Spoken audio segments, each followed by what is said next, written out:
মালিক একটু লাড়াচাড়া করে দেখো তো ভিতরে পানি রয়েছে কিনা। ওই মা মালিক, আমি তো তোমাকে ভিতরে পানি রয়েছে কিনা সেটা দেখতে বলেছি। আরে মালিক, তুমি আমার জামাটা এইভাবে খুলে দিচ্ছ কেন? তুমি কিন্তু কাজটা একদমই ঠিক করছো না।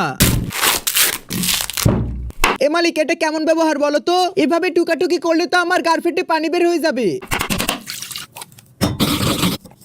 আরে আরে মালিক, কিছু করছো না? আমার তো খুব লজ্জা লাগছে। ক্যামেরার সামনে আবার আমাকে নিয়ে আসলে কেন? এ মালিক, বেশি পানি দিও না কিন্তু। আমি কিন্তু দেশি চাউল না, আমি কিন্তু বিদেশি চাউল, যাকে ইংরেজিতে বলে রাইস।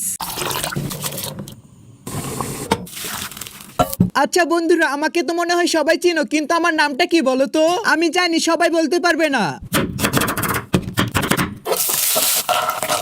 বাদাম বাদাম দাদা কাঁচা বাদাম, আমার কাছে নাই কে বুবু ভাজা বাদাম। মালিক, বেশি বেশি করে বাদাম খাবে, তাহলে শক্তি হবে। আরে বন্ধুরা, অনেক তো মজা নিলে। এরকম আরো মজার মজার ভিডিও পেতে চাইলে একটি লাইক দিয়ে দিও কিন্তু।